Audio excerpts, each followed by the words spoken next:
అదేంటండి అంత మాట అన్నారండి అదంటే నువ్వేమన్నా మోసే కంటే గొప్పవాడివి, మోసే కంటే గొప్పదానివి ఏమీ కాదు, అందులో అరసాకం కూడా కాదు. మోసేతో దేవుడు చెప్పాడు, మోసేతో మోసే ఆ బండతో మాట్లాడు అది నీళ్ళు ఇస్తుంది అంటే అప్పటికే ఈ ప్రజలతో ఇసిగిపోయాడు. ఎవరండి? నేను ఇసిగిపోయి అలాగా అన్నాను ప్రభువా, ఈ ప్రార్థనలు ఏం పనికిరావు. ఇసిగిపోయి బాధలో ఉండి శోధనలో ఉండి కష్టాల్లో ఉండి అలాగే అనేసాను, అలాగ అవమానపరిచేసాను, నీ నామాన్ని దూషించేసాను అని అంటే కుదరదు. ఇంకా మోసేకే కుదరలేదు, నీకెక్కడ నాకెక్కడ. అందుకనే కాస్త భయభక్తులు కలిగి జీవించండి. మనం ఏ పని చేసినా మనం ఏ మాట మాట్లాడినా దేవునికి మహిమ రావాలి, దేవునికి ఘనత రావాలి. దేవునికి అవమానం వచ్చే పనులు చేయకండి. దేవునికి దైవ సేవకుడికి అవమానం వస్తుందంటే దేవుడికి అవమానం వస్తుంది. అక్కడ మీరు అనుకోవచ్చు దైవజనులు దూషిస్తున్నారు చాలా మంది, దైవ సేవకుల్ని అపహాసం చేస్తున్నారు చాలా మంది. దైవ సేవకుడు గణపరచబడితే ఎవరు గణపరచబడతారు?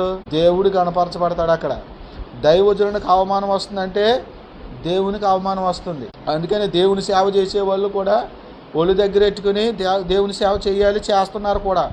ఎవరైనా అక్కడ ఇక్కడ ఒకరో ఇద్దరు ఎవరైనా ఉంటే అది మనకు అనవసరం. ఎందుకంటే కొంతమంది డూప్లికేట్ వాళ్ళు కూడా ఉంటారు కాబట్టి ఆ డూప్లికేట్ వాళ్ళ వల్ల అవమానాలు వస్తాయి వాళ్ళ ప్రవర్తన బట్టి.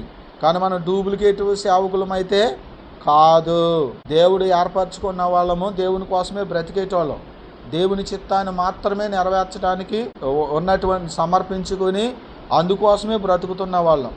కనుక దేవుని సేవకుల్ని దూషిస్తే, దేవుని సేవకుని అవమానపరుస్తుంటే నువ్వు దేవుణ్ణి అవమానపరుస్తున్నావు, దేవుణ్ణే బాధ పెడుతున్నావు. దేవుని సేవకుని బాధ పెడుతున్నావు అంటే దేవుని బాధ పెడుతున్నావు. దేవుని బాధ పెడితే ఎప్పుడోకప్పుడు కొడతాడు, ఒక్కడు అందుకుంటాడు, ఆ తర్వాత గోబ గీయమంటది, శబ్దం కూడా రాదు. ఏం రాదు? దేవుడు కొడితే శబ్దము రాదు. ఇప్పుడు మనం ఎవరినైనా తిట్టామనుకోండి, పలానోళ్ళు తిట్టారని చెప్పుకుంటారు. ఎవరినైనా కొట్టామనుకోండి, పలానోడు కొట్టాడని చెప్పుకుంటారు. ఇక దేవుడు కొడితే ఎవడికి చెప్పుకుంటా? పలానోడు కొట్టాడని చెప్పుకుంటావా? అది శబ్దం లేకపోవడం అంటే. దేవుడు కొడితే శబ్దం ఉండదు. ఈ మాట ఈవేళ చెప్పట్లేదు, నేను 15 సంవత్సరాల క్రితం నుంచి చెప్తున్నాను మీకు ఈ మాట. కాబట్టి ప్రియులారా, దేవుని విషయంలో జాగ్రత్తగా ఉండండి.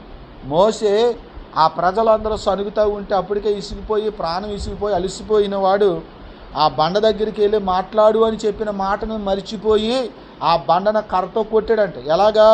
మీకు నీళ్ళు ఇవ్వాలా ద్రోహులరా అని అక్కడికి వెళ్ళి ఇలా కొట్టేశాడు. ఒకసారి కొట్టిన అనుభవం ఉంది కనుక బండను కొట్టేశాడు. ఆ బండ గురించి అతను దృష్టిలో ఉంచుకోలేకపోయాడు ఆ పొరపాటు వల్ల. దేవుడేమో బండతో మాట్లాడమన్నాడు, ఇతనేమో కొట్టాడు. మరి అది దేవుడికి అవమానమే కదా, అవిధేయతే కదా, అది అక్రమమే కదా.